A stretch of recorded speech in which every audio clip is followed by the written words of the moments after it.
नमस्कार दोस्तों, हर हर महादेव। जिस प्रकार इस ब्रह्मांड का ना कोई अंत है और ना ही कोई शुरुआत, उसी प्रकार शिव अनादि है। संपूर्ण ब्रह्मांड शिव के अंदर समाया हुआ है। आइए श्रवण करते हैं सोमवार व्रत कथा। प्राचीन काल की बात है, एक नगर में एक बहुत धनवान साहूकार रहता था, जिसके घर में धन की कमी नहीं थी। परंतु उसको एक बहुत बड़ा दुख था कि उसका कोई पुत्र नहीं था। वह इसी चिंता में दिन रात लगा रहता था। वह पुत्र की कामना के लिए प्रत्येक सोमवार को शिव जी का व्रत और पूजन किया करता था तथा सायंकाल को शिव मंदिर में जाकर शिव जी के सामने दीपक जलाया करता था। इसके इस भक्ति भाव को देखकर एक समय पार्वती जी ने शिव जी महाराज से कहा कि महाराज, यह साहूकार आपका अनन्य भक्त है और सदैव आपका व्रत और पूजन बड़ी श्रद्धा से करता है। इसकी मनोकामना पूर्ण करनी चाहिए। शिव जी ने कहा, हे पार्वती, यह संसार कर्म क्षेत्र है। जैसे किसान खेत में जैसा बीज बोता है वैसा ही फल काटता है, उसी तरह इस संसार में जैसा कर्म करता है वैसा ही फल भोगते हैं। पार्वती जी ने अत्यंत आग्रह से कहा, महाराज, जब यह आपका अनन्य भक्त है और इसको अगर किसी प्रकार का दुख है तो उसको अवश्य दूर करना चाहिए, क्योंकि आप सदैव अपने भक्तों पर दयालु होते हैं और उनके दुखों को दूर करते हैं। यदि आप ऐसा नहीं करेंगे तो मनुष्य आपकी सेवा तथा व्रत क्यों करेंगे। पार्वती जी का ऐसा आग्रह देख शिव जी महाराज कहने लगे, हे पार्वती, इसके कोई पुत्र नहीं है। इसी चिंता में यह अति दुखी रहता है। इसके भाग्य में पुत्र ना होने पर भी इसको मैं पुत्र प्राप्ति का वर देता हूँ, परंतु यह पुत्र केवल 12 वर्ष तक जीवित रहेगा। इसके पश्चाताप वह मृत्यु को प्राप्त हो जाएगा। इससे अधिक मैं और इसके लिए कुछ नहीं कर सकता। यह सब बातें साहूकार सुन रहा था। उसको ना तो कुछ प्रसन्नता हुई और ना ही कुछ दुख हुआ। वह पहले जैसा ही शिव जी महाराज का व्रत और पूजन करता रहा।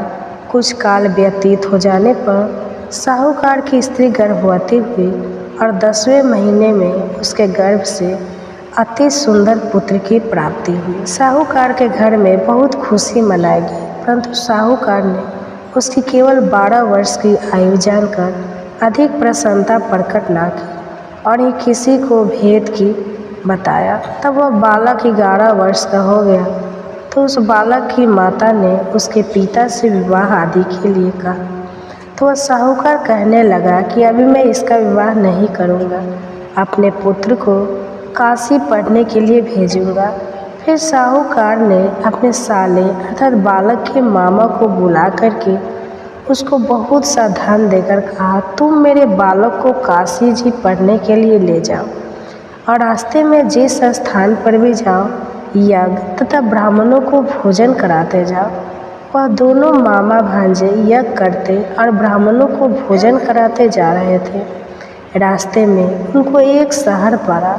उस शहर में राजा की कन्या का विवाह हो रहा था। दूसरे राजा का लड़का जो विवाह करने के लिए बारात लेकर आया था वह एक आँख से कान्हा था। उसके माता पिता को इस बात को लेकर बड़ी चिंता थी कि कहीं वर को देखकर कन्या के माता पिता विवाह में किसी प्रकार की अड़चन पैदा न कर दे। इस कारण जब उसने अति सुंदर सेठ के लड़के को देखा तो मन में विचार किया कि क्यों न दरवाजे के समय इस लड़के से वर का काम चलाया जाए। ऐसा विचार कर वर के पिता ने उस लड़के और मामा से बात की तो वे राजी हो गए।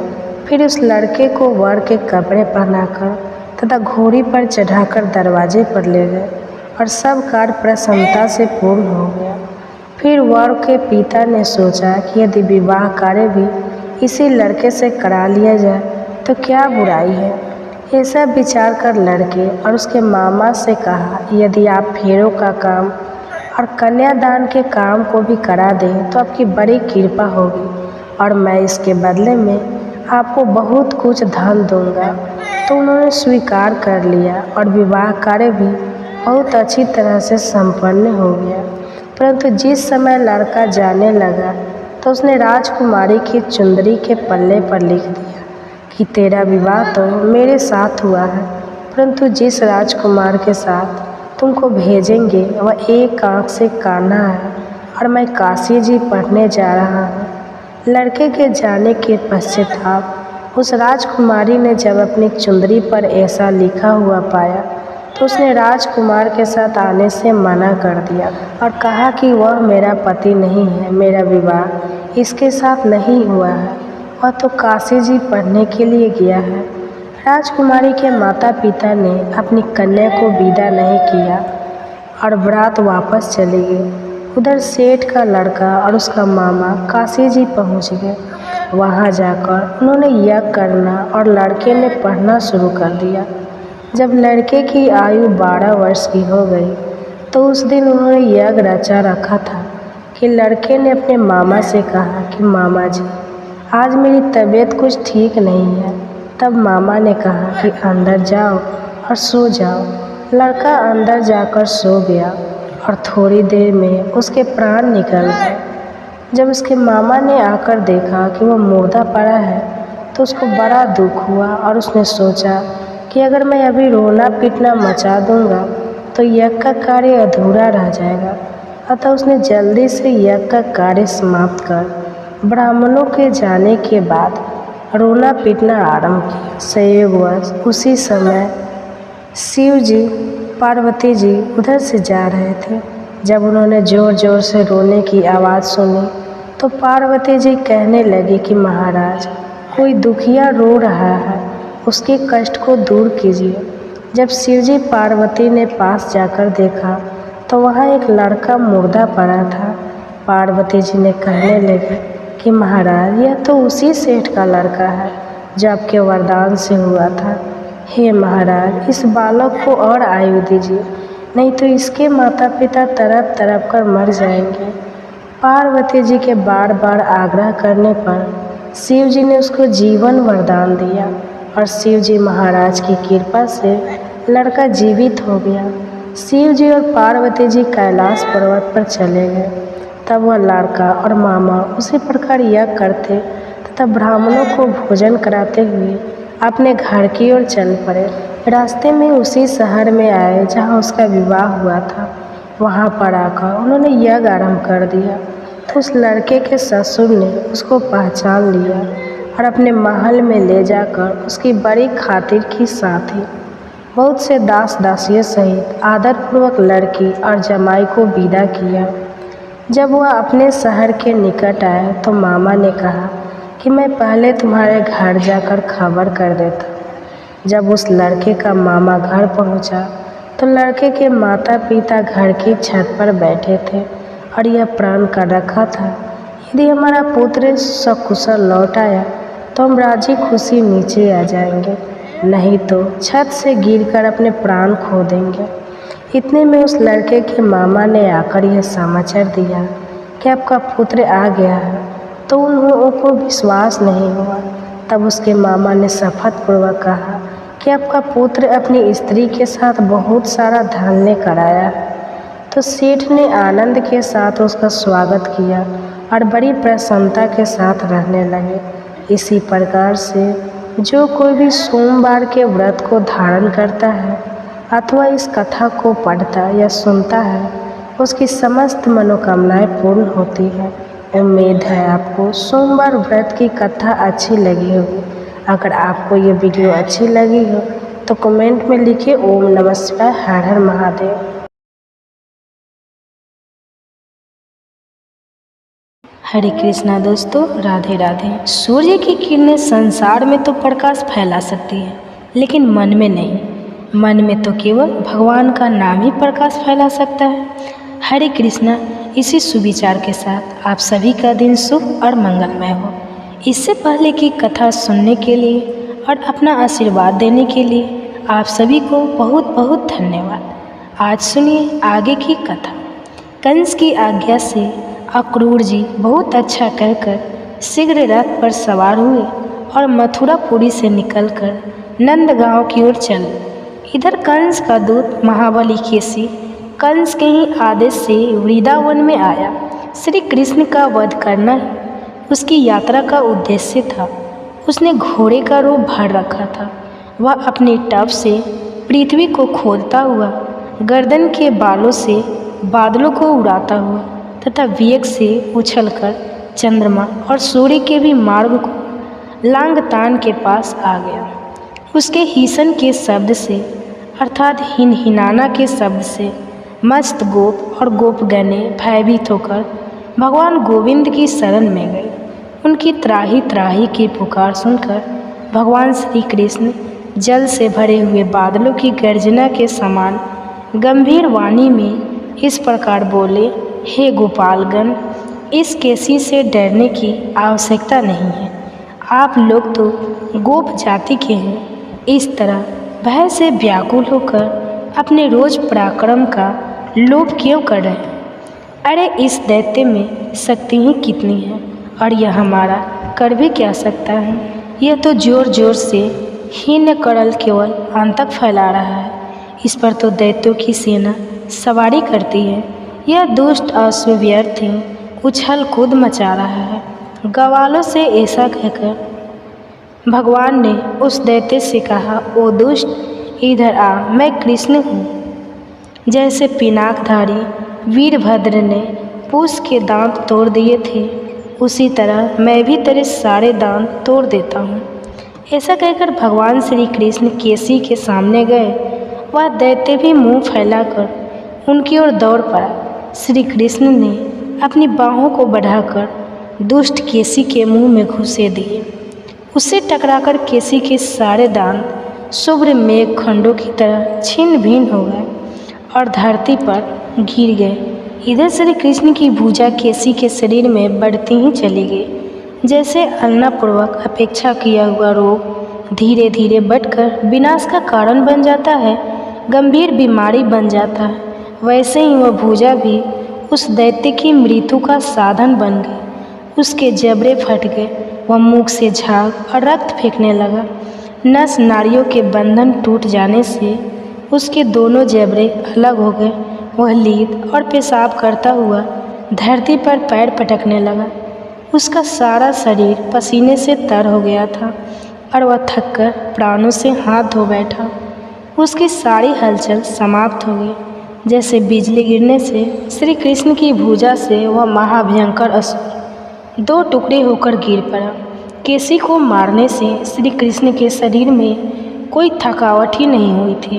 वे स्वस्थ रूप से हंसते हुए वहीं खड़े रहे। उस दैत्य के मारे जाने से सभी गोप और गोपियों को बड़ी प्रसन्नता हुई। वे श्री कृष्ण को सब ओर से घेरकर आश्चर्यचकित होकर उनकी स्तुति करने लगे। ठीक उसी समय देवर्षि नारद बड़ी उतावली के साथ वहां आए और बादलों में स्थित हो गए।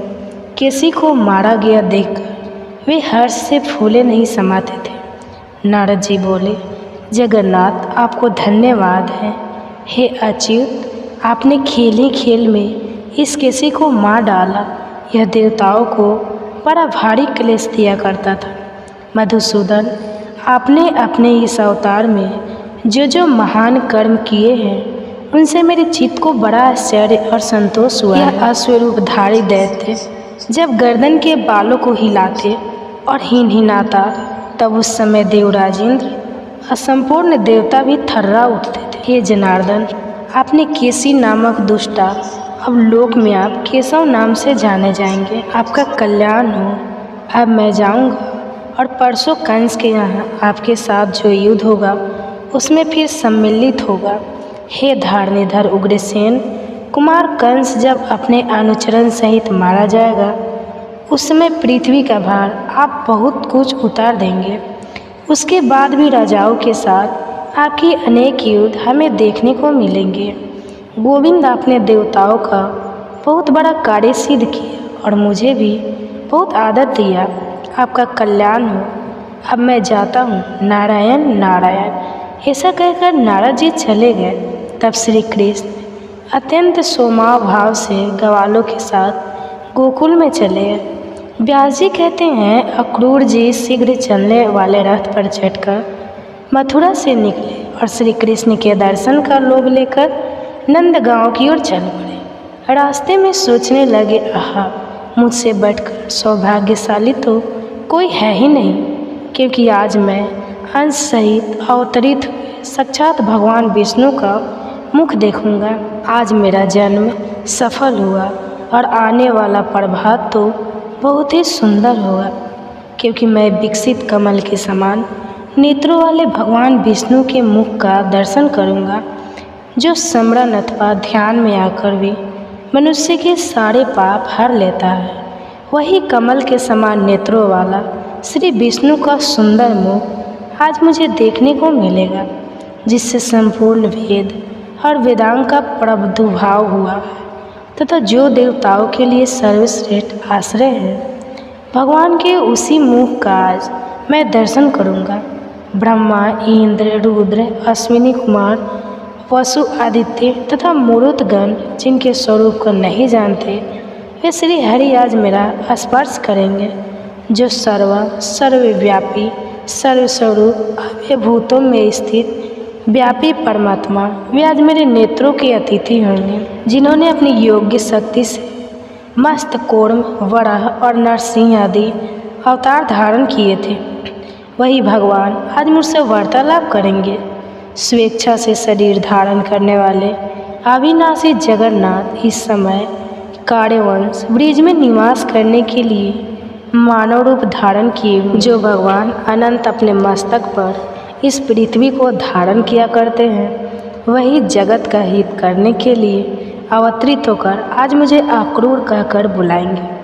पिता पुत्र सुहित, भ्राता माता और बंधु बांधव रूपिणी जिनकी माया को यह जगत हटा नहीं पाता, उन भगवान को मेरा बारंबार नमस्कार है, जिनके हृदय में स्थापित करके मनुष्य इस योग माया रूपी फैली हुई अविद्या को उतर जाते हैं।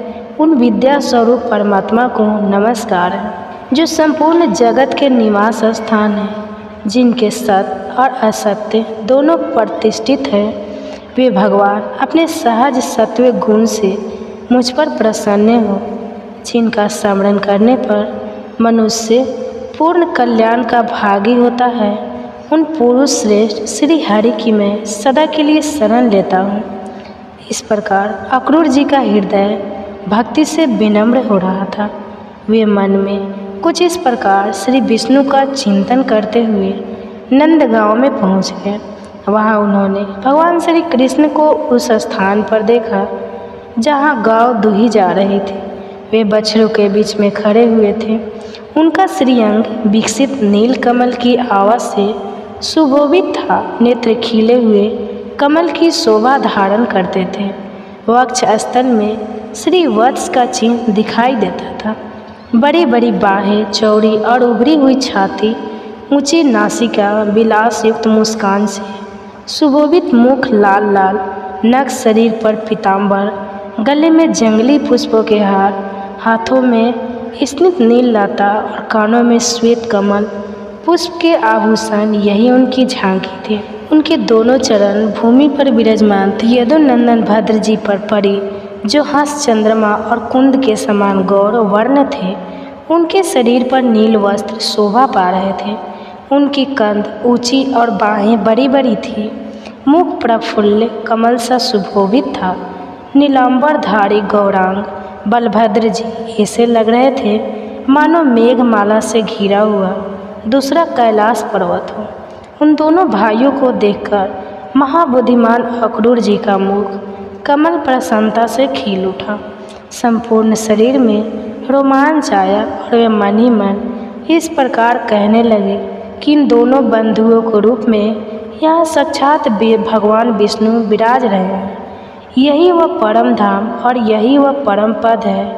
अनंत मूर्ति भगवान आज ही मेरे हाथ का स्पर्श करके उसे शोभा संपन्न बना देंगे।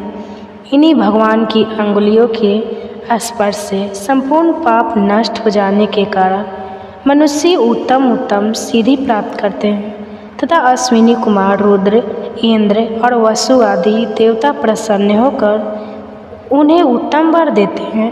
इन्हीं भगवान ने दैत्यराज की सेना का विनाश करके दैत्य पत्नियों की आंखों का काजल भी छीन लिया।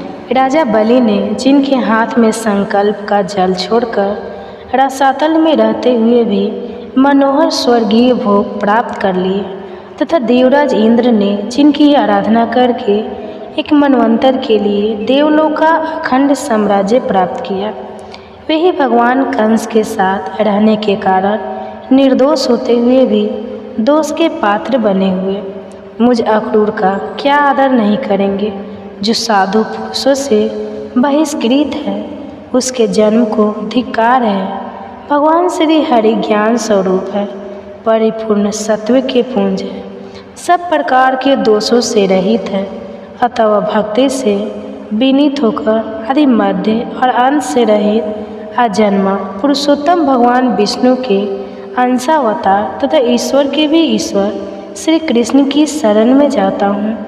इस प्रकार मन ही मन विचार करते हुए वे भगवान श्री कृष्ण के पास गए और मैं यदुवंशु अक्रूर हूँ ऐसा कहकर उनके चरणों में गिर पड़े। भगवान ने भी ध्वजा ब्रज और कमल आदि चिन्हों से सुशोभित अपने पर कमलों द्वारा उनका स्पर्श किया और उन्हें खींचकर प्रेम पूर्वक गाढ़ आलिंगन कर दिया।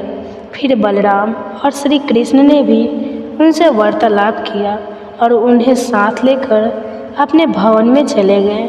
एक दूसरों को प्रणाम आदि के बाद अक्रूर ने दोनों भाइयों के साथ बैठकर भोजन किया और यथा योग उनसे सब बातें सुना दी। दुरात्मा दानव कंस ने वासुदेव और देवकों को जिस प्रकार धमकाया था, उग्रसेन के प्रति जैसा उसका बर्ताव था और जिस भगवान शिव के दर्शन करने के लिए कैलाश पर्वत की ओर निकल पड़े, तभी मार्ग में उन्हें बहुत सारी गाय दिखाई पड़ी और गायों के साथ वहां उन्होंने देखा कि शेर भी घूम रहे हैं। दो विपरीत पशुओं को एक साथ देखकर उन्हें बड़ा आश्चर्य हुआ।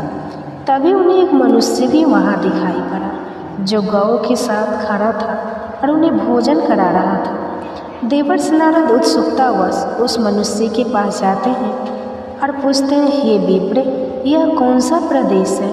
यह स्थान तो बड़ा ही विचित्र दिखाई पड़ रहा है। गाय और शेर एक साथ घूम रहे हैं और दोनों को एक दूसरे का कोई भय नहीं। तब वह मनुष्य कहता है, हे मुनिवर, यह कैलाश पर्वत है। यहाँ पर भगवान शिव की बड़ी माया फैली हुई है। इसी कारण से यहाँ पर कोई हिंसा नहीं करता है। शिव जी की माया से ही इस दुर्गम प्रदेश में सभी पशुओं को उत्तम भोजन मिलता है। यह बात सुनकर देवर्षि नारद भगवान शिव से मिलने के लिए उनके आस्थान पर जाते हैं। देवर्ष को देखकर भगवान शिव कहते हैं, आइए देवर्ष, कैलाश में आपका स्वागत है। आप किस उद्देश्य से यहाँ पधारे हैं? तब देवर्षि कहने लगे, हे भोलेनाथ, मन में आपके दर्शनों की इच्छा हुई तो मैं चला आया। आपके दर्शन करने मात्र से तो भक्तों के सभी कष्ट दूर हो जाते हैं। तब भगवान शिव कहते हैं, हे देवर्ष, फिर भी आपके मन में कोई न कोई संकट तो अवश्य होगी, इसलिए आप निसंकोच होकर पूछिए। देवर्षि ने कहा, भोलेनाथ, आप तो अंतर्यामी हैं, सब कुछ जानते हैं, फिर भी पूछ रहे हैं। यदि दास को आज्ञा दे तो पूछने का प्रयास करता हूँ। हे भोलेनाथ, आप तो पशुपतिनाथ हैं, इसलिए आप समस्त प्राणियों के रहस्य भी जानते हैं। आज मैं आपके पास गौ माता के महात्म को सुनने के लिए आया हूँ। हे प्रभु, गौ माता को सबसे अधिक प्रिय चीज़ कौन सी है और उन्हें कौन सी वस्तु खिलाने से मनुष्य के दुख दूर हो जाते हैं? देवर्ष के पूछने पर भगवान शिव ने कहा, हे देवर्ष, आपने समस्त मानव जाति के कल्याण हेतु उत्तम प्रश्न किया है। इस प्रश्न का उत्तर देने के से पहले मैं आपको इससे जुड़ा एक प्राचीन इतिहास सुनाता हूँ। इस प्राचीन इतिहास के माध्यम से आपके मन में जो शंकाएं उठ रही है उन सब का समाधान हो जाएगा। इसलिए आप इस कथा को ध्यान से पूरा सुनिए। प्रिय श्रोताओ, जो भी इस कथा को ध्यान से और सच्चे मन से सुनता है, भगवान उसके सभी दुखों का नाश कर देते हैं, उसके सभी पापों का नाश कर देते हैं और उसे दुर्गम से दुर्गम स्थान में भी उत्तम फल की प्राप्ति होती है। देवर्षि कहते हैं, हे भोलेनाथ, आपके मुख से इस कथा को सुनना मेरा परम सौभाग्य है। कृपा इस कथा को अवश्य ही कहिए। मैं भी इसे ध्यानपूर्वक सुनूंगा और इसका प्रचार भी करूंगा। तब भगवान शिव देवर्षि नारद को कथा सुनाने लगते हैं। भगवान कहते हैं, हे देवर्ष, पूर्व समय की बात है, पृथ्वी लोक पर एक अत्यंत दुर्गम मुरु स्थल है। उस मुरु स्थल में कोई भी मनुष्य जीवित नहीं रह सकता, कोई प्राणी जीवित नहीं रह सकता। वह प्रदेश प्राणियों के मन में भय उत्पन्न करने वाला और अत्यंत दुर्गम, अत्यंत दुष्कर है। वहाँ पर कोई भी मनुष्य, कोई प्राणी रह ही नहीं सकता। उस स्थान पर तो केवल प्रेतों का ही वास रहता है। वहाँ की भूमि तापसी है। उस स्थान पर बड़े बड़े सर्प रहते हैं जो अत्यंत दुष्ट और भयंकर है। उस मरुथल में सूखे हुए और थोड़ी छाया वाले वृक्ष उगते हैं। समी, खैर, पलाश, करील, पीलू आदि प्रकार के वृक्ष उस स्थान पर पाए जाते हैं। कांटों से भरे हुए यह वृक्ष अत्यंत भयंकर दिखाई पड़ते हैं। उन पर कभी कोई फल नहीं उगते हैं। इसी कारण से कोई प्राणी वहाँ पर जीवित नहीं रह पाते। उस जगह पर तो केवल पाप करने वाले भूत, प्रेत और पिशाची निवास करते हैं। यमराज के द्वारा कष्ट भोगने के लिए उस स्थान पर उन्हें छोड़ा जाता है। भूख और प्यास से व्याकुल होकर वे प्रेत उस निर्जन स्थान पर भटकते रहते हैं। उस मरुस्थल में बहुत कम वर्षा होती है। आसमान में बादल भी कभी कभार ही दिखाई पड़ते हैं। पीने का पानी ढूंढने पर भी नहीं मिलता। वर्षा होने पर भूमि पर जो जल गिरता है वह भी तुरंत ही अदृश्य हो जाता है। इस बार एक बनिया अपने साथियों के साथ उस निर्जल स्थान की ओर चलने लगा। उस दुर्भाग्यवश वह अपने साथियों से बिछड़कर उस निर्जल स्थान में पहुंच गया। उस मरुस्थल में वह इधर उधर भटकने लगा और अपने साथियों को खोजने लगा। बहुत देर तक इधर उधर भटकने के बाद उसके मन में भ्रम होने लगा। अधिक समय तक चलने के कारण वह भूख और प्यास से अत्यंत पीड़ित हो गया। उसे अपनी प्यास बुझाने के लिए उस दुर्गम स्थान पर कहीं जल की एक बूंद भी दिखाई नहीं पड़ी। फिर वह एक स्थान पर खड़ा होकर चारों दिशाओं की ओर देखकर सोचने लगा कि ये किस दिशा में गाँव है, किस दिशा में जल है, मैं कहाँ जाऊँ। लगता है अब तो इसी स्थान पर मेरी मृत्यु हो जाएगी। ऐसा सोचकर वह भगवान विष्णु की आराधना करने लगा। फिर उसी समय उसे कुछ प्रेत दिखाई पड़े जो उसी की तरफ आ रहे थे। उन प्रेतों के भयंकर रूप को देखकर वह बनिया भयभीत हो गया। वे सारे प्रेत भयंकर आवाज़ें करते हुए उसकी तरफ ही आने लगे। उस स्थान पर छुपने के लिए कोई जगह ही नहीं थी। अब बनिए के शरीर में बल नहीं था, थका हारा था, भूख प्यास से व्याकुल था। इस कारण वह भाग भी नहीं पा रहा था। इसलिए चुपचाप उसी जगह पर खड़ा होकर आंखें बंद करके वह भगवान से प्रार्थना करने लगा। फिर वे भयंकर प्रेत उस बनिए के पास आ गए और उसे दुर्बल जानकर उसे इस प्रकार कहने लगे, हे मनुष्य, इस भयंकर मरुस्थल में किस कारण से तुम्हारा आना हुआ? लगता है तुम अपने साथियों से बिछड़कर इस वन में भटक रहे हो। तुम्हारे मुंह को देखकर लगता है कि तुम तो भूख और प्यास से भी पीड़ित हो। उन प्रेतों को ऐसे वचन सुनकर बनियों को बड़ा आश्चर्य हुआ और सोचने लगा, बड़ी ही विचित्र बात है।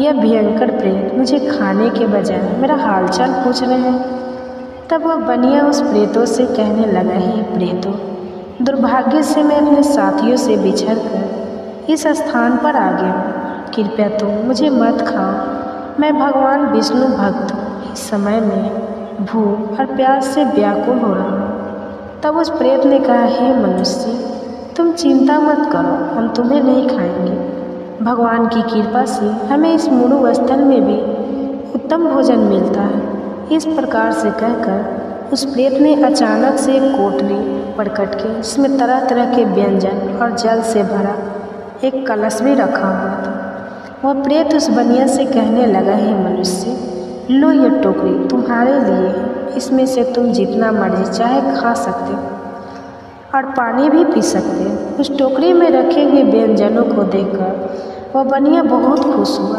उसने तुरंत ही सबसे पहले उस टोकरी में से अन्न लिया और उसे जल्दी जल्दी खा लिया। उस अन्न को खाने के बाद उसने भर पेट पानी पिया। इस प्रकार उसकी भूख और प्यास शांत हो गई।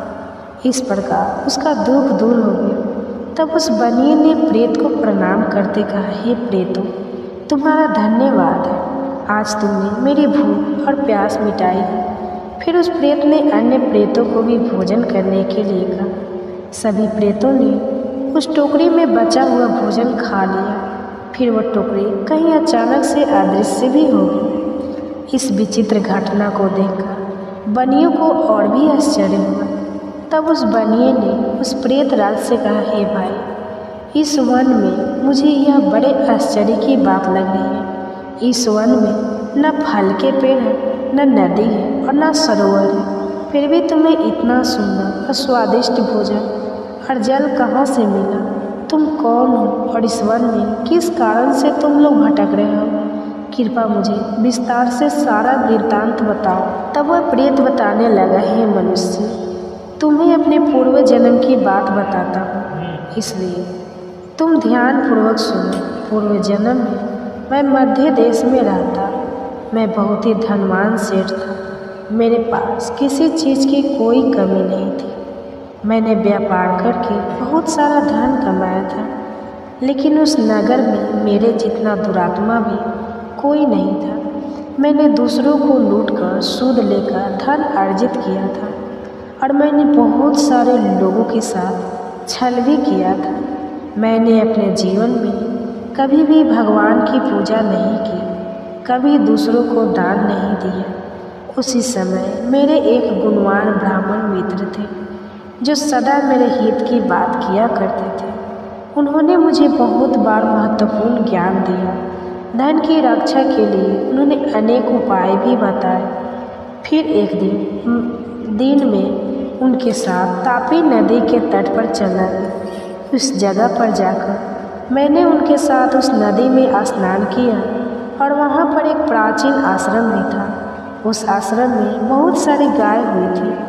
अपने मित्र की बात मानकर मैंने उन गायों को एक टोकरी भरकर केले के फल खिलाए और फिर लौटकर अपने घर चला गया। उस समय के बाद देव योग से मेरी मृत्यु हो गई। मृत्यु के बाद मुझे यम के 2 दूत लेने के लिए आए और वे मुझे पकड़कर यमराज के पास ले गए। यमराज ने चित्रगुप्त से मेरा लेखा जोखा देखने के लिए कहा।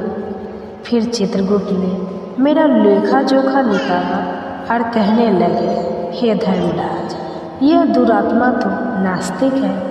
इसने कभी ईश्वर की पूजा नहीं की, इसने कभी दान धर्म नहीं किया, किंतु इसने अपने जीवन में केवल एक ही पुण्य का काम किया है और वह यह कि इसने गायों को केले के फल खिलाए। बस इतना ही इसने पुण्य किया। चित्रगुप्त की बात सुनकर यमराज ने अपने दूतों को आदेश देकर मुझे प्रेत बनाकर इस दुर्गम प्रदेश में डाल देने के लिए कहा। नास्तिक और दुरात्मा लोगों को प्रेत बनाकर इस दुर्गम प्रदेश में डाल दिया जाता है, लेकिन मेरे द्वारा केवल एक ही पुण्य का काम हुआ था। मैंने गाय को टोकरी भरकर केले के फल खिलाए थे। इसी कारण मुझे इस भयंकर दुर्गम स्थान में भी अपने पुण्य के कारण ही एक टोकरी भरकर स्वादिष्ट भोजन मिलता है। प्रेतों को ऐसा भोजन नहीं मिलता। प्रेतों का भोजन अत्यंत घृणित और दुर्गंध भरा होता है, किंतु मेरे द्वारा अर्जित पुण्य के कारण यहाँ पर रहने वाले प्रेतों को भी स्वादिष्ट भोजन मिलता है। इसी कारण से इन सब ने मुझे अपना प्रधान बना दिया। यहाँ पर निवास करने वाले सभी प्रेत दुर्वात्मा हैं। इन्होंने बहुत सारा पाप किए। किसी ने देवालय से धन की चोरी की, पराई स्त्रियों से संबंध बनाए, कुछ ने अपने स्वामी के साथ विश्वघात किया। इसी कारण यह सब अपने अपने पापों का भोग करते हुए प्रेत बने हैं। भगवान विष्णु परमात्मा है और आप भगवान विष्णु के परम भक्त दिखाई पड़ते हैं। इसलिए आपके इस स्थान पर आने से मेरी मुक्ति हो जाएगी और मुझे उत्तम गति भी प्राप्त होगी। परंतु मेरे बिना ये सभी प्रेत इस मरु स्थल में कष्ट भोग, इसलिए आप मुझ पर कृपा करके मेरे इन सभी प्रेत मित्रों की मुक्ति के लिए उपाय कीजिए। हे मनुष्य, मैंने हिमालय पर्वत की एक गुफा में खजाना छुपाया है। आप उस खजाने को प्राप्त करके इन प्रेतों की मुक्ति के लिए इनका श्राद्ध और तर्पण आदि कार्य करो। ऐसा कहकर वह प्रेत अदृश्य हो गया और उसे मुक्ति मिल गई। फिर वह बनिया हिमालय पर गया और उसने वहाँ पर उस प्रेत के द्वारा बताया गया खजाना भी प्राप्त कर लिया। और फिर वह गया तीर्थ में अन्य प्रेतों की मुक्ति के लिए श्राद्ध करने के लिए पहुँचे। वहाँ जाकर उस बनिए ने उन प्रेतों के लिए श्राद्ध करना प्रारंभ किया। जिस दिन वह जिस प्रेत का श्राद्ध करता, वह प्रेत रात को उसके स्वप्न में आकर उसे दर्शन देकर कहता है, हे महाभागी, क्या तुम्हारा धन्यवाद है। इस प्रकार से अनेक दिनों तक उस बनिए ने वहाँ पर सब प्रेतों के लिए श्राद्ध किया और सभी प्रेत एक एक करके उसके सपने में आकर उसे दर्शन देने लगे और सभी प्रेतों को मुक्ति मिली। फिर वह बनिया अपने घर पर लौट आया और भगवान विष्णु की भक्ति करने लगा। इसके बहुत समय के बाद उस बनिए की मृत्यु हुई और वह भी परम दुर्लभ धाम यानी बैकुंठ लोक को चला गया। महादेव जी कहते हैं, हे देवर्ष, इस प्रकार से मैंने आपको गाय को केले का फल खिलाने का महत्व सुना दिया। जो मनुष्य नित्य गाय की सेवा करता है और केले का फल खिलाता है, उसे उत्तम गति मिलती है। गायों के 5 अंग गोबर, मूत्र, दूध, दही और घी यह अत्यंत पवित्र और शुद्धि के साधन भी है। गोबर से ही बील वृक्ष उत्पन्न हुआ जिसमें मेरा ही वास होता है। गोबर से ही कमल के बीज उत्पन्न हुए। गोमूत्र से गुगुल की उत्पत्ति हुई जो देखने में बहुत ही प्रेम और सुगंध भरे, जो सभी देवों का आहार है। संसार में मूलभूत गौ दूध से उत्पन्न, सभी मंगलिक पदार्थ दही से उत्पन्न, घी से अमृत उत्पन्न होता है तो देवों के तृप्ति का साधन। गाय से ही यज्ञ पवित्र होता है। गौ माता के शरीर में 33 कोटि देवी देवताओं का वास होता है। गौ माता एक अत्यंत पवित्र, निर्मल, शांत, निष्पाप जीव है। अर्थात वेद में गौ माता को संसार का पालन पोषण करने वाले कामधेनु माता कहा गया। गौ माता के दर्शन करने मात्र से मनुष्य के हजारों पाप नष्ट हो जाते हैं। इसलिए भूले से भी कभी निष्पाप गौ माता पर अत्याचार नहीं करना चाहिए। गौ माता को कभी मारना नहीं चाहिए। उन्हें कभी भी किसी प्रकार का कोई कष्ट नहीं देना चाहिए, क्योंकि गाय को मारना हिंदू धार्मिक शास्त्रों में सबसे बड़ा पाप माना गया है। जो मनुष्य गौ माता की निस्वार्थ भाव से सेवा करेगा वह जीवन में कभी प्रकार के सुख और समृद्धि प्राप्त करेगा। जो स्त्री रसोई में बनी पहली रोटी गौ माता को खिलाएगी वह सदा सुहागी और सौभाग्यशाली बनी रहेगी। जो लोग अपने घर में गौ माता से प्राप्त पंचगव्य को घर में रखेगा उसके घर में कभी अकाल मृत्यु नहीं होगी। उसके घर में कभी अलक्ष्मी का वास नहीं होगा, कभी गरीबी नहीं आएगी। जो व्यक्ति प्रतिदिन किसी न किसी तरह से गौ माता की सेवा करता है वह इस संसार में सबसे अधिक पुण्यवान माना जाता है। तो दोस्तों, यह थी आज की कथा। उम्मीद है आपको वीडियो पसंद आई होगी। वीडियो कहते हैं इनकी पूजा करने से वैवाहिक जीवन की हर परेशानी दूर हो सकती है। जिस पर भी चौथ माता की कृपा होती है उनके घर में हमेशा सुख, समृद्धि और खुशहाली बनी रहती है। चतुर्थी तिथि की देवी है चौथ माता। ऐसे में हर महीने की चतुर्थी तिथि पर चौथ माता की कथा पढ़ने से या सुनने का भी नियम है। तो प्रिय भक्तजनों, आज के इस वीडियो में मैं आपको सुनाने जा रही हूँ चौथ माता की दुर्लभ और पौराणिक कथा, जिसे आप सभी भक्तजनों को पूरा अवश्य सुनना चाहिए, क्योंकि चौथ माता की कृपा से सभी दुख दूर हो जाते हैं और मनोकामनाएं भी पूर्ण होती हैं। अपनी अपनी मनोकामनाओं को मन में रखकर आज इस कथा का श्रवण अवश्य कीजिएगा। प्राचीन कथा के अनुसार एक बार एक सेठ सेठानी थे। उनके एक बेटा और बहू भी थे। बहू सबको भोजन कराकर फिर स्वयं भोजन करा करती। उनकी एक पड़ोसन ऐसी भी थी जो रोज़ बहू से पूछती कि बहू आज क्या बनाया खाया है। बहू कहती ठंडो बासी। एक दिन उसके पति ने ऐसा सुनकर विचार किया कि आज तो पकवान बनाया जाए, फिर देखिए मेरी पत्नी क्या कहती। उसने तरह तरह के पकवान बनवाए और घर के सभी लोगों ने एक साथ बैठकर भोजन किया। आज भी पड़ोसन ने पूछा तो बहू ने वही कहा, ठंडो बासी। सेठ के लड़के ने सोचा हो ना हो कोई बात जरूर है जिस कारण मेरी पत्नी ऐसा कहती है। फिर उसने अपनी पत्नी से पूछा, तुम रोज़ ठंडो बासी खाया ऐसा क्यों कहती हो, जबकि हम सब ने तो एक साथ बैठकर कई तरह के पकवान खाए। तब उसकी पत्नी बोली, हम सब जो खा रहे हैं वह हमारे बाप दादाओं की कमाई है। जिस दिन आप कमा कर लाओगे उस दिन मैं समझूंगी कि हम ताज़ा भोजन कर रहे हैं। सेठ के लड़के ने इस बात पर खूब विचार किया। फिर एक दिन अपनी माँ से बोला, माँ मैं एक बड़े शहर में पैसे कमाने जा रहा हूँ।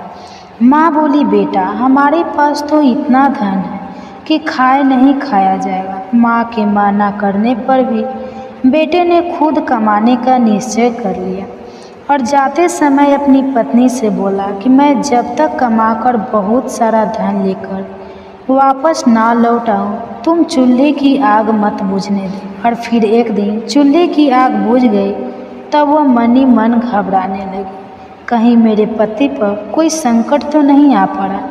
जल्दी से पड़ोस में से आग लगाकर चूल्हे में रख दी। ऐसा सोचकर वह पड़ोस में गई। वहाँ पड़ोसन चौथ माता का व्रत पूजन कर रही थी। पड़ोसन ने कहा, बहन थोड़ी देर में आकर ले जाना।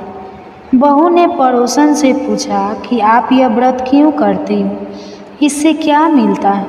पड़ोसन बोली, चौथ माता के इस व्रत को करने से अन्न लक्ष्मी मिले और अपनी मनोकामना भी पूरी होती है।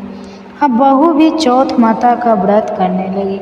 दीवार पर चौथ माता बनाई और उस दिन घी गुड़ का चूरमा बनाकर रात को चंद्रमा को अर्घ्य देकर भोजन करती। ऐसा करते करते उसे बहुत दिन बीत गए। उधर चौथ माता ने बहू के पति को सपने में दर्शन दिए कि साहूकार के बेटे तू जाग रहा है कि सो रहा है, तेरी पत्नी तुझे बहुत याद कर रही है, जा घर जा और उसकी चिंता मिटा। तो दुकान खोलकर कंकु केसर का पागलिया बनाकर बैठ जाना, आज तेरा सारा हिसाब किताब चुकता हो जाएगा। अब तो चौथ माता ने जैसा कहा था वैसा ही हुआ।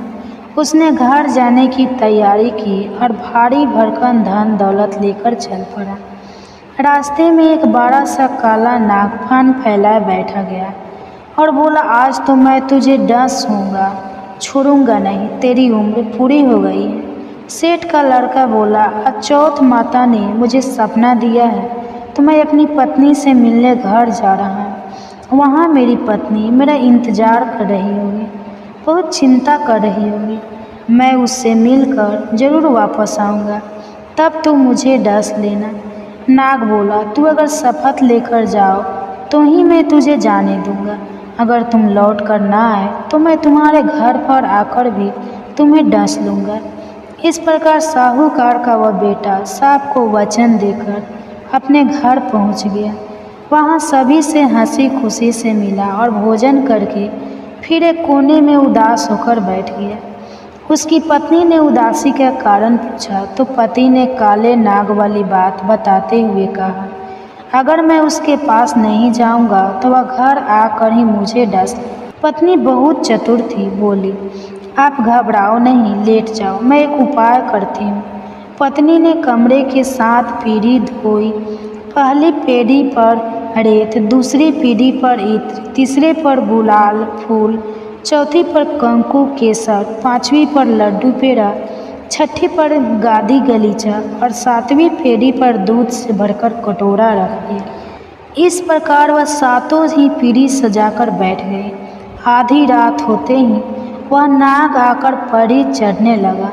पहली पीढ़ी पर रेत से लौट गया और कहने लगा, सेठ की बहू ने आराम तो बहुत दिया, लेकिन क्या करूं, वचन से बया कर यहाँ आया, इसलिए जरूर इस प्रकार सातों ही पीढ़ी हो। पर वह नाग आराम करता हुआ और कहता कि डसरुका ने विचार किया कि अगर मैं इसे नहीं डसा तो पूजन फिर कौन मानेगा। तो गणेश जी, चंद्रमा जी और चौथ माता ने साहूकार के बेटे को बचाने का विचार किया। चंद्रमा जी ने उजाला कर दिया, चौथ माता ढाल बन गई और गणेश जी ने तलवार लेकर नाग को मार दिया और ढाल से ढक दिया। बहू भी थकी हारी सो गई। दिन हुआ तो लोग बेड से मिले, परंतु बेटा बहू तो उठे ही नहीं थे। बहुत देर हो गई तो माँ उन्हें उठाने के लिए गई। माँ ने सातों पीढ़ियों पर जो कुछ देखा तो बहुत घबराई और जोर से बेटे बहू को आवाज़ लगाई। बेटा बहू उठे तो देखा कि एक ढाल तलवार वहाँ पड़ी है। अब ढाल उठाई तो वही काला नाग मरा हुआ पड़ा है। बेटा बहू ने सोचा कि आज तो धर्म कर्म ही आए। जब भगवान श्री गणेश और चौथ माता ने हमारी रक्षा की है, चौथ माता अपने जैसे सेठ के बेटे की बहू की रक्षा की, वैसे सबकी रक्षा करना। प्रेम से बोलिए चौथ माता की जय। यह थी आज की कथा। अगर आपको अच्छी लगी हो तो वीडियो को लाइक और चैनल को सब्सक्राइब नहीं किया हो तो ज़रूर कर लीजिएगा, ताकि इसी तरह की कथा आप हमारे चैनल पर हर दिन सुन सके। धन्यवाद। जी के राम स्वरूप की पूजा की जाती है। गणेश जी का यह स्वरूप अत्यंत ही वीर भयंकर है, जिनका ध्यान करने से भक्तों को साहस, स्थिरता, सुरक्षा, सुख, शांति, समृद्धि की प्राप्ति होती है। इनकी पूजा करके कथा महिमा को सुनने वाला व्यक्ति कभी भी निर्धन नहीं होता तथा शत्रु का उसे भय भी नहीं रहता। पुत्रों से घर सदा हरा भरा रहता है। इस दिन बहुला गाय माता की भी पूजा की जाती है, जिससे संतान को लंबी उम्र का वरदान प्राप्त होता है और उनका भविष्य उज्जवल होता है। तो आज मैं सुना रही हूँ राम गणपति जी की और बहुला गाय माता भादवा चौथ माता की संपूर्ण व्रत कथा। महिमा तो इसलिए आप सभी भक्तगण इस कथा को आधा अधूरा छोड़े बिना पूरे अंत तक सुनिए। इससे व्रत का पूर्ण फल प्राप्त होता है। कथा को आधे पर ही त्याग करने से प्रथम पूज्य गणेश जी का अपमान होता है। तो आप कथा को पूरा सुने। बहुला चतुर्थी व्रत की पौराणिक कथा द्वापर युग में जब भगवान विष्णु का कृष्ण अवतार हुआ, तब उनके सहायक के रूप में देवी देवताओं ने भी गोपियों का रूप लेकर अवतार लिया।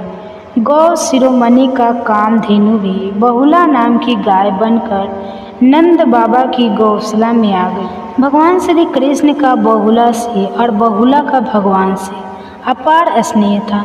बालक श्री कृष्ण को देखते ही बहुला के स्तनों से दुग्ध धारा बहने लगती थी।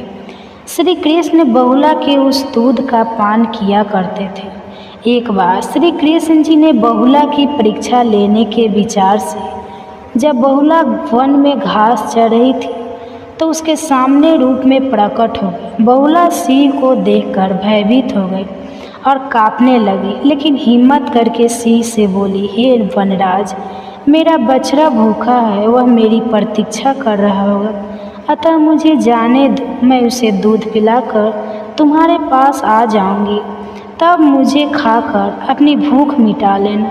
सिंह ने कहा कि सामने आए आहार को कैसे जाने दूँ, तू वापस नहीं आई तो मैं भूखा ही रह जाऊंगा। बहुला ने सत्य और धर्म की शपथ लेकर कहा, मैं अवश्य आऊंगी। बहुला की शपथ पर विश्वास करके सिंह ने बहुला को जाने दिया। बहुला अपने बछड़े को दूध पिलाकर अपने वचन की रक्षा हेतु सिंह के पास आ पहुंची। बहुला की सत्य निष्ठा को देखकर श्री कृष्ण जी अत्यंत ही प्रसन्न हुए और अपने वास्तविक स्वरूप में आकर कहा, बहुले तुम मेरी परीक्षा में सफल हुई। अब से भाद्रपद चतुर्थी के दिन गौ माता के रूप में तुम्हारी पूजा होगी। तुम्हारी पूजा करने वाले को धन और संतान का सुख मिलेगा। बहुला भगवान श्री कृष्ण का आशीर्वाद प्राप्त कर अपने घर लौट आई और अपने बछड़े के साथ आनंद से रहने लगी। तो बोलिए बहुला गाय माता की जय। जय हो श्री कृष्ण भगवान। तो प्रिय भक्तगणों, अब आइए श्रवण करते हैं राम चतुर्थी भगवान श्री गणेश जी की मुख्य कथा। एक बार पार्वती जी ने गणेश जी से पूछा कि हे पुत्र, भादो मास की कृष्ण चतुर्थी का व्रत, जिसको संकट नाशक चतुर्थी कहा गया है, किस तरह किया जाता है, मुझसे कहिए। गणेश जी बोले, हे माता, भाद्रपद की कृष्ण चतुर्थी संकट नाशक तरह तरह के फलों एवं सिद्धियों को देने वाली है।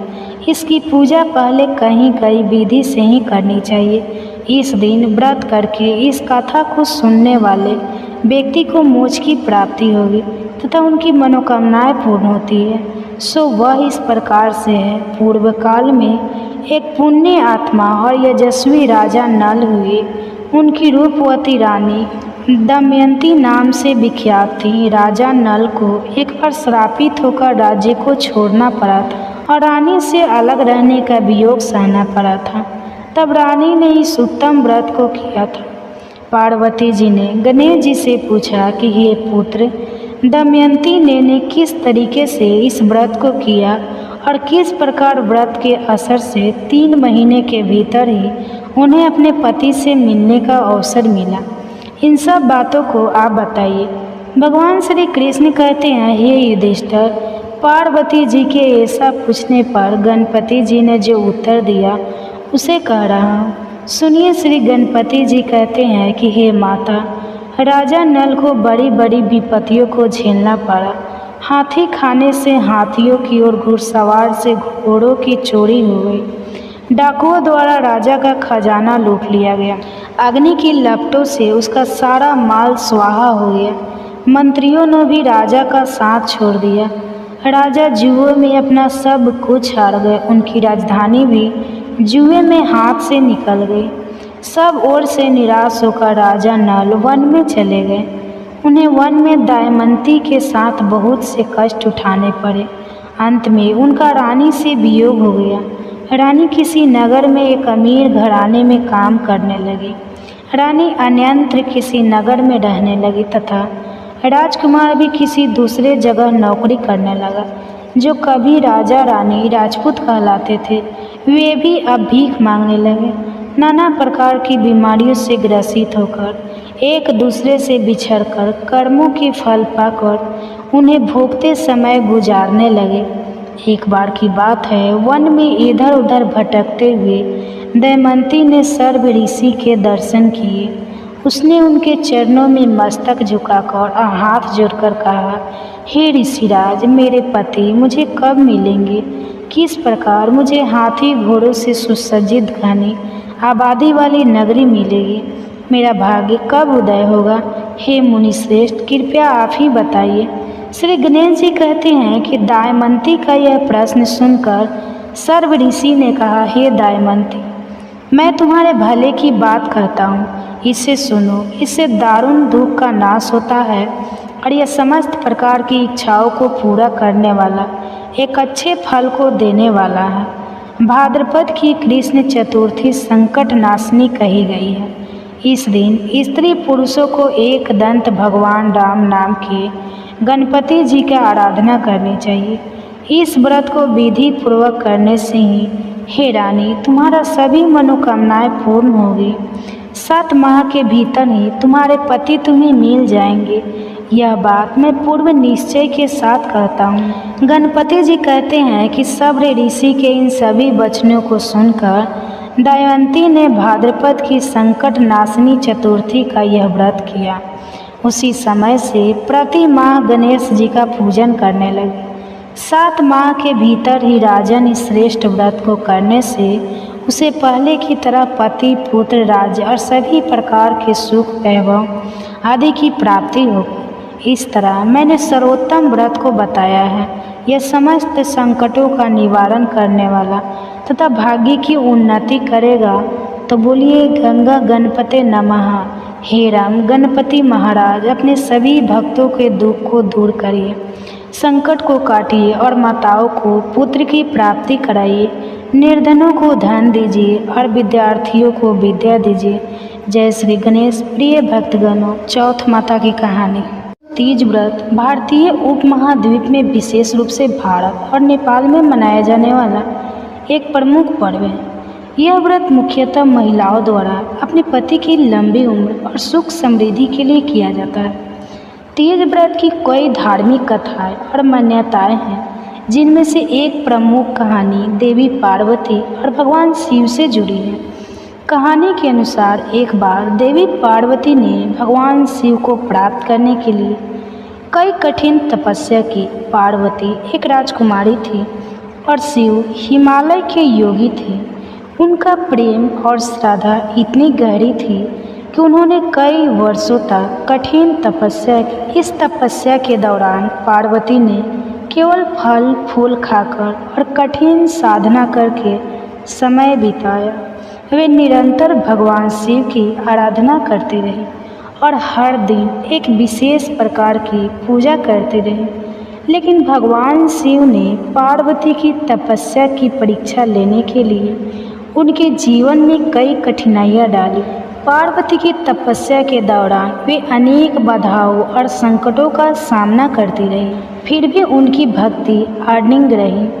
अतः उनकी तपस्या और भक्ति देखकर भगवान शिव प्रभावित हुए और उन्होंने पार्वती को दर्शन देने और विवाह का प्रस्ताव दिया। उनके इस तपस्वी प्रेम और लगन के कारण ही तीज व्रत का महत्व है।